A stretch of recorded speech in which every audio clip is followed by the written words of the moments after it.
In fact, during the medieval era, they say that the crusades and the jihads that happened, these religious wars which happened between Christianity and Islam, and many of the kings and the soldiers, if you look at it, the swords, where were they importing the swords from? Many of them were using these telling swords in particular, particularly the Arabic conquerors like Saladin, who's shown in this picture. They were said to have been using these telling swords. Why were they called telling swords? Because they were coming from a place called Telangana in India, right? So this was one of the centers of this wood steel production. Also, a place called Kodumanal, very close to Coimbatore, where I am living, was also known to be a center of this iron and steel production. There were a lot of samples of this wood steel were found during excavations in Kodumanal, close to Coimbatore, Pungur region, not Coimbatore, Pungur region as it is called. This is where those excavations have brought out some wood steel. So Sharada Srinivas Ranganathan, in their book, they present this very interesting legend that is told about wood steel. That what you're seeing on screen is the battle between two kings. One is Saladin, the Arabic conqueror. The other is Richard IV, if my memory serves right again. Both of them meet on the battlefield, and before the battle begins, they wanted to show off the strength of their swords, the story goes. And King Richard takes his sword, which was what was called, I think, Damascus blade. I think it was the European version of the wood steel. And he takes a rod of iron, which is shown in the picture lying in two pieces at the bottom. He takes a thick rod of iron and breaks it into two pieces with one shot of his sword, with one hit from his sword. And in response, it seems, what did Saladin do? Saladin took a silk pillow, silk cushion, threw it into the air, and with one flick of his sword, he cuts the silk cushion into two pieces. Now, please tell me if you know a little bit of metallurgy or a little bit of physics. Whose sword is stronger? Is Saladin's sword stronger, or is King Richard's sword stronger, and why? Right? If you know the answer, please type it in the chat box. Okay, an interesting puzzle for you to solve. So the answer is, Saladin's sword is stronger. Why? Why is that he's cutting a silk sword, and why is that stronger than cutting an iron rod? Because physics will tell you that for any object to be cut into two pieces, it has to provide friction, right? It has to offer friction to the blade of the sword. If there is no friction, this blade will slip. It becomes even more difficult to cut it. So, for example, you take a kitchen knife and try to cut a silk cloth in your home. So you will find it that it is not easy, that the blade will slip. So they say that Saladin's sword was not only strong, but was so sharp, was so finely made that it could even cut a silk cloth into two pieces with a flick. So this sword was called as a telling sword. So this was the speciality of the sword. So for a metallurgist, for a person who's making the sword, what is the challenge? One, the sword has to be strong. It should not break easily. Second, it should also be malleable. It should bend to any shape that he wants it. If he wants the sword to be made in a specific shape, it has to bend. If the strength is too high, and if it does not bend, if it becomes brittle, it will break. But if it is too soft, then it does not have strength, you cannot fight a battle with it. So this is the challenge that Indians solved, because battles were, common here, right? So, and they were experts in battle here. And we have seen so many invasions and so many battles here. Right from Indus Saraswati civilization, we have seen that this skill compounding has been happening. They have been working with metals.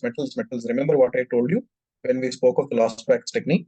That a community would dedicate itself to this skill compounding. Generation after generation after generation will do the same, will repeat the same vocation, or will remain within that, immerse itself within the skill and that vocation, so that after a few generations they would have perfected that skill to such an extent that nobody will be able to give them competition to it. So that is why you find whole communities dedicated to a particular art, like painting or weaving or metallurgy, metalwork, or sculptures. That is why each community took up some skill, and they would skill compounding would happen over generations. So the same skill compounding happened with steel, they say, and these metal workers in India were able to produce such fine quality of steel, which was unparalleled in the whole world. How did they do it? So the process was very simple. That see, what is wood steel? This word woods, again, which gives us a confirmation of its Indian origins, comes from the word ukku or ukku, in Telugu and Kannada, which is the word for steel. So this is what gets corrupted as wood steel in English. So they would add pieces of carbon that the metal workers in India knew that steel gains strength. This is why it is called high carbon steel. The amount of carbon that it absorbs during the smelting process gives it more strength, right? So they would put pieces of charcoal while melting the iron so that this carbon would get absorbed into it. This is how they were making wood steel. But there was a unique process that they followed, and the secret of that process is lost today. Uh, we don't know the exact details of the process which they followed in doing it. Why do I say this? We'll come to that. That many modern experiments have been done to try and replicate the same quality of the steel, but many people have failed in doing it. For example, in this slide which I'm showing, again, it is taken from the book, Sharada Srinivasan's book. This picture is taken from it.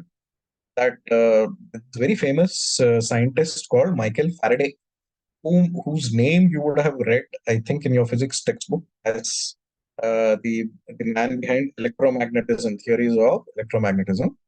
Since he was interested in reproducing this wood steel, he did some experiments in his laboratory, and even the number of experiments is being shown to us that he did some 300 experiments with this of mixing iron and carbon to get this high quality wood steel.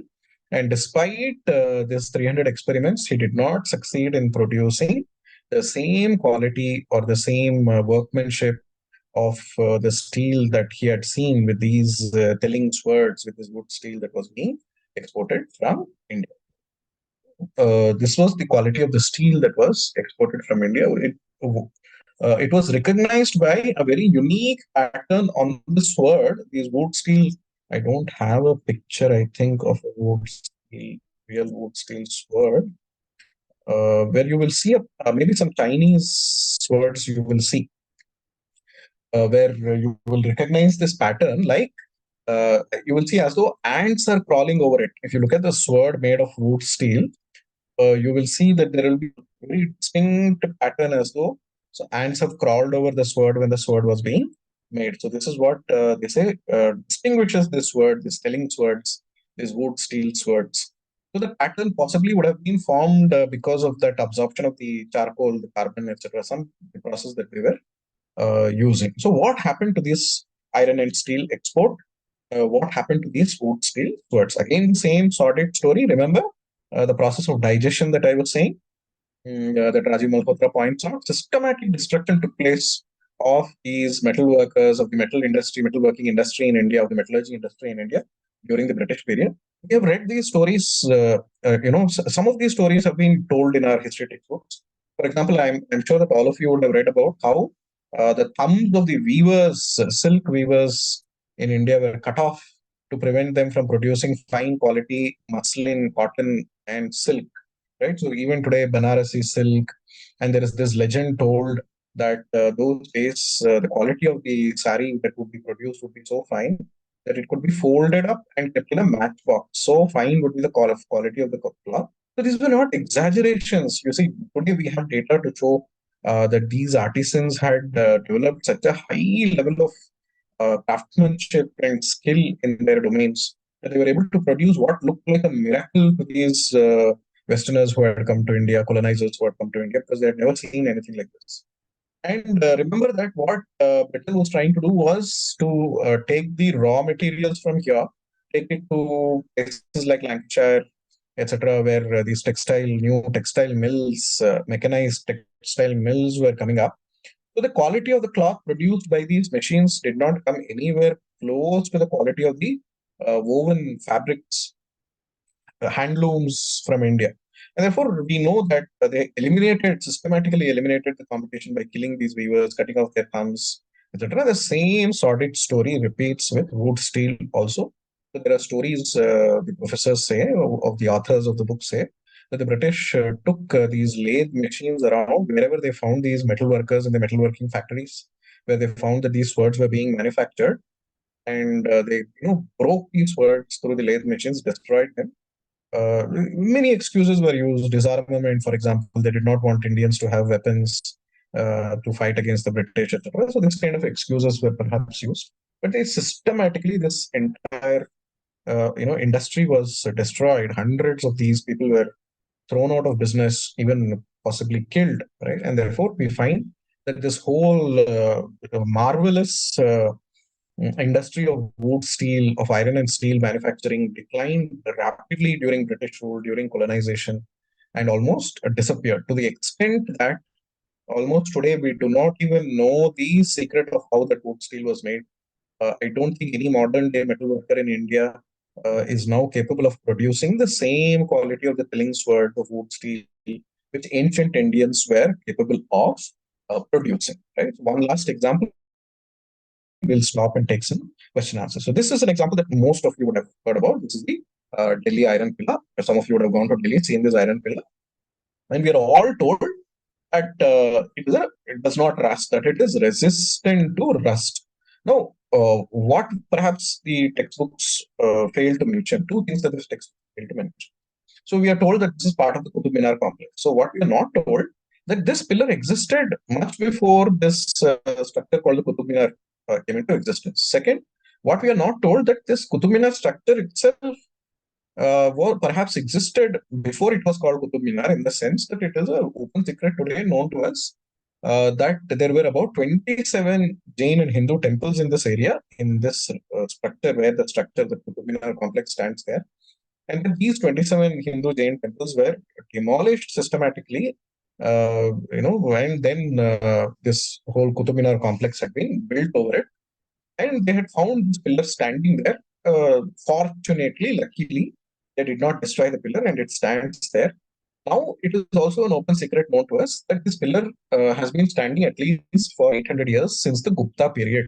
So now it is a well-recorded fact that this iron pillar was produced during the Gupta period. It is also considered as one of the golden periods, golden era of science and technology in India, of many scientific advancements, of artistic advancements, etc., as our history textbook will tell you. So this iron pillar also stands as a testimony of that achievement of that Gupta period. And it does not rust, as we know. Why does it not rust? So what is the secret? So like the wood steel phenomenon or the procedure, the secret of it was completely lost. So the secret of this was also lost. And it was again not an exception. It is not that what many of us are perhaps not aware is that the Delhi iron pillar is not the only iron pillar in India which is rust free or which can withstand this resistance to rust. There were many such iron pillars have been found across India. Dhwajastambhas of temples, for example, which have been found of ancient temples in South India, in Orissa, elsewhere. There today data shows that there are many such temples where these kind of pillars. In fact, what you see is a Dhwajastambha only. What the iron pillar is nothing but a Dhwajastambha of a temple that existed there. Clearly, every temple, if you go, you will see this flag pillar that exists. So it is the same Dhwajastambha that you see, the same pattern, the same shape of this iron pillar. So later on, it was said that it was a victory pillar erected in memory of the victory of that battle, etc. But it was possibly a Dhwajastambha that existed earlier. So what was the secret of this iron pillar? How did we create a pillar which could stand in this weather, open, in under the open skies, exposed to rain, the harsh weather of the region of Delhi, cold winters, rain, and hot summers, and yet would not rust, right? So we took an IIT professor called R. Balasubramaniam to discover the secret of the Delhi iron pillar. He gave his life to it. He died of cancer, possibly, we don't know why, but possibly because of exposure to these hazardous chemicals during that research, which was tragic because he was just in his middle ages when he passed away. But this became his life's work and achievement, kind of, which all of us should be proud about. A professor from Tamil Nadu who was working in IIT Kanpur, if I'm right, R. Balasubramaniam. So he worked out the secret of this iron pillar. That what prevented the rusting was that whenever a top layer of this iron pillar would get exposed to the air. What is rusting? Iron oxide, right? It gets oxidized to iron oxide, and this is what causes the rusting. If you can prevent that oxidation, how do you prevent it? Today, so they use artificial means, coating, etc., to prevent that oxidation. So the ancient Indians came up with some ingenious method whereby the very process of manufacturing of the pillar, it seems, created a coating, a natural coating, a self-formed coating would form on the pillar, which would prevent this oxidation. How, for example, when the top layer would get exposed to air moisture, and it would start oxidizing. Instead of oxidizing to Fe2O3, which is iron oxide, it becomes FeOOH, which is oxyhydroxide of iron. This compound was named mesawhite. So it is this mesawhite, this layer of mesawhite, this oxyhydroxide of iron that forms on the top layer that prevents the further oxidation of the iron, prevents that rusting from happening, and it acts as a protection. The top layer now becomes a protection against the inner layers from getting oxidized. This is what Professor R. Balasubramanian discovered as his life's work. So like that, perhaps it will take another IIT professor to crack the secret of the Woods process also. Maybe in the years to come, we will see some professor, maybe some genius, some student who will do this research on wood steel and then come up with the exact process which the ancient Indians would have used for, let's say, the wood steel process. With this, we will stop here for today. The metallurgy part, a few more slides are there, just a few, 3-4 slides are there. We will cover in tomorrow's class, and then we will close these micro course on India's contributions to the world.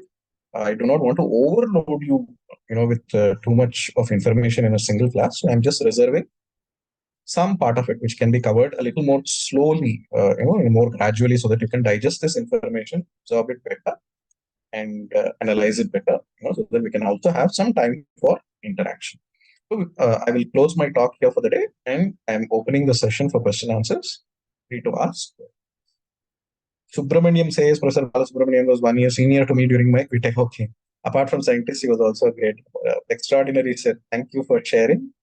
Very happy to know that he was your senior when you were doing your BTech, etc. Right. So perhaps you could share in the group if you had any access to the research that he had done on the iron pillar, etc. IIT Kanpur had put out a small video about R. Balasubramaniam and his work on the iron pillar. I'll try and share the link to that in the group. But if you have any other such information, please do share with us. Thank you. Is there, Anurag says, is there any group by your ancients or mechanical engineering? Sorry, book. Okay. So metallurgy kind of is, you can also consider metalworking to be a part of, say, some knowledge of mechanical engineering, because mechanical engineering involves working with metals.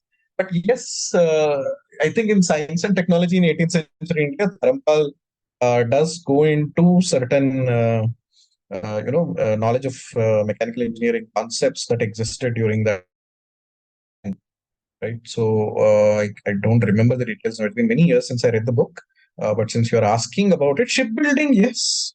Shipbuilding, right from Harappan times, shipbuilding was very much known, but whether there is a book that documents the entire history of shipbuilding in India, I have not read such a comprehensive book. Let me look up. If I find anything on mechanical engineering and shipbuilding, definitely I'll share it. Sir, are we winding up, sir, or?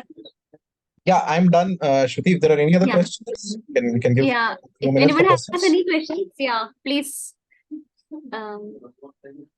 There is no questions in the chat box. I would like to, Abhirami says, I would like to know about ancient earthen constructions. You mean their traditional architecture? Okay. I'm not an expert in these traditional architecture styles, but I'll try and share some information with you. There in Coimbatore, in fact, the senior prince of the Tanjavur, Babaji Raja Bhosle, as he's called, he was conducting a course on traditional architectural techniques in India at a college called KCT here. So let me find out if what was the reference book that they were using and what material is available on it, and I'll share it in the group later. Any other questions? Otherwise, we can end the session for today. We'll meet again tomorrow for the last concluding. Thank you. Over to you, Ashwati. Yeah. Any other questions? You can always share it in the group and we can continue the discussion. Yeah, okay. If anyone has any further questions, you can please post in the WhatsApp group. We'll continue the discussion there. So just adding to what Sir told, like tomorrow will be a concluding day of our micro series. So please to attend everyone. So with that note, let me conclude the session with Shanti Mantra. Om Lokaah Samastah सुखिनो भवन्तु लोकाः समस्ताः सुखिनो भवन्तु लोकाः समस्ताः सुखिनो भवन्तु ॐ शान्ति शान्ति शान्तिः ॐ श्री गुरुभ्यो नमः हरि ओम्